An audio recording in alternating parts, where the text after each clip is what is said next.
Hello there, I'm Echo Scratch Tutorials. Welcome to this Scratch tutorial. Today we're going to be learning about different ways to use clones.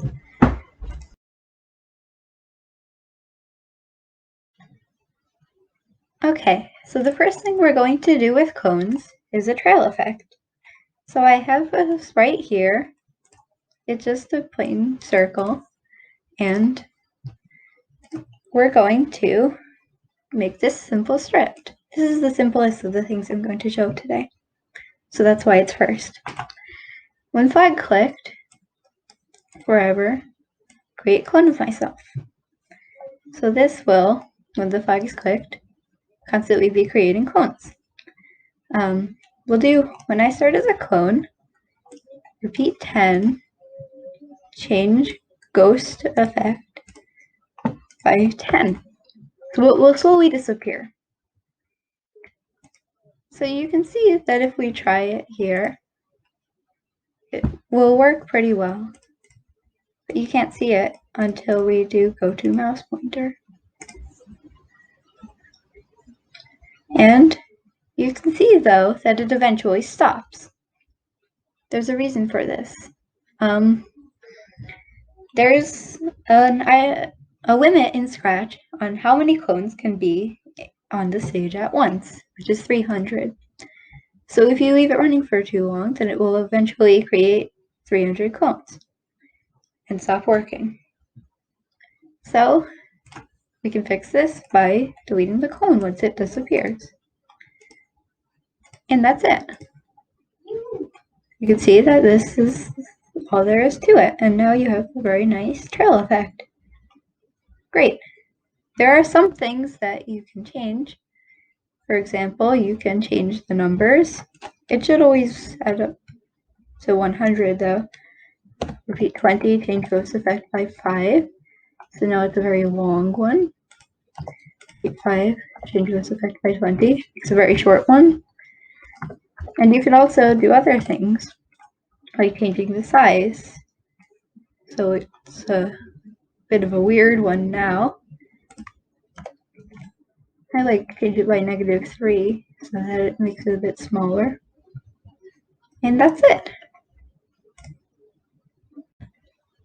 So the next thing we're going to learn is clone identification, or clone ID. This is where you use a variable for this sprite only to allow every clone of a sprite to have a different function. So to do that, we're going to create a traffic light. So I have 4 costumes here: red, yellow, green, and the back of the traffic light. So how clone identification works is that you have a variable for this sprite only. That's very important. Make sure you have this box checked and call it clone ID.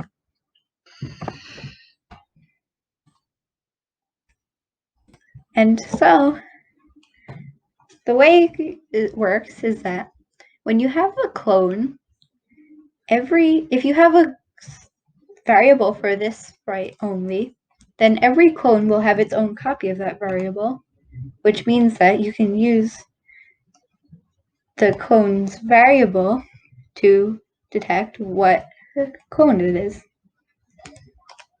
And so we're going to make this script. When flag clicked, set clone ID to red, because that's going to be the first clone, and create a clone of myself. We're also going to make it hide so that you only see clones and not the original sprite.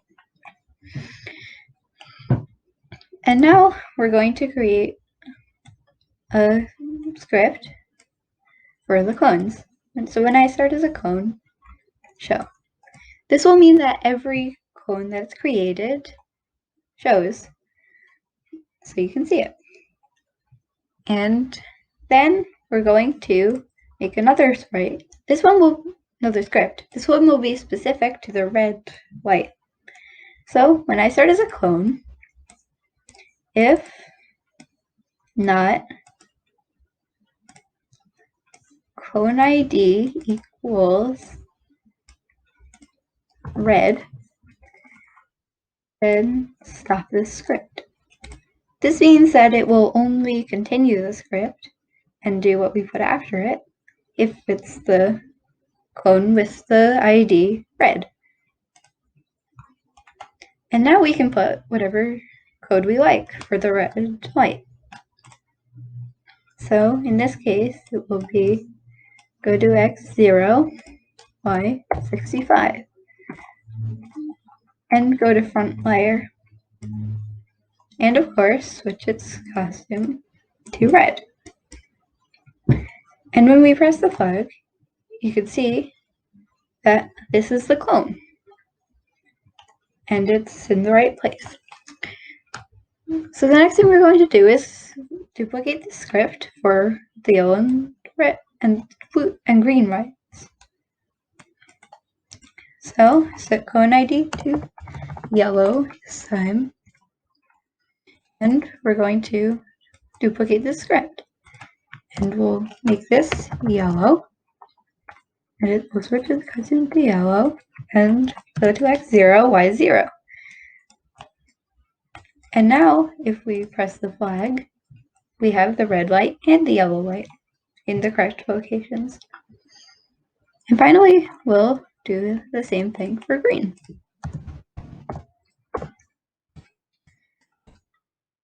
So we'll duplicate the script again. Keep in mind that the ID is case sensitive. It's good practice to only use lowercase letters in the IDs. Switch this costume to green and set the Y to -65. And now, when we press the flag, you can see that we have all the 3 lights. You can hide this variable if you like. And lastly, we're going to create the back of the traffic light. So set clone ID to back and create a clone of myself. And then we'll duplicate the first part of this script and set this to back. And so the cartoon to back, go to back layer and go to x0, y0. And now we have our traffic light. That's great. You can also add anything you like to these scripts. And you can use the same thing for anything. Just make sure that the variable is for the sprite only. Great. All right, so the last thing we're going to do is the most complex, and it is a firework or a burst. And so I have a costume, which is a blue circle. You'll notice that it's only 16 by 16, so it's pretty small. For this, we're going to create a custom block. And so we're going to call it burst or firework, doesn't matter. And we're going to add a string input, number of text, really, and call it size. And we're also going to check the run without screen refresh box.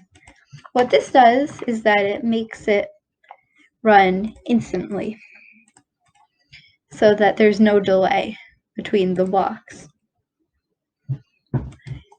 And now we're going to define the block. So repeat size, turn 360 divided by size degrees. This and create a clone of myself. This means that regardless of what you enter into the size box, it will always make a full circle, and the clones will be evenly spaced. And then we're going to create a script for the clones. When I start as a clone, repeat 10, move 10 steps, and change ghost effect by 10. And delete this clone for the same reason that we did the ghost trail. Clone limit And now that's about it. So we'll do when flag pressed first. You can put any number here, really. I like 12, and that will create a nice burst. It's also good to hide the sprite, but you don't need to. Depends if you like center or not. I don't. And so you can experiment a bit. For example, if you do something like repeat 5, then it'll make a big one. And if you enter a different number here, like 14, then it'll be about the same. 24 would create about a circle, and a smaller number, like 6, would create 6 of them. Anything less than 3 is strange, so don't do that, because then it just creates 1 or 2 clones. Also, it doesn't really do anything if you enter a negative number or something that is not a number. And so that's the video. I hope you enjoyed it, and I'll catch you in the next one. Bye.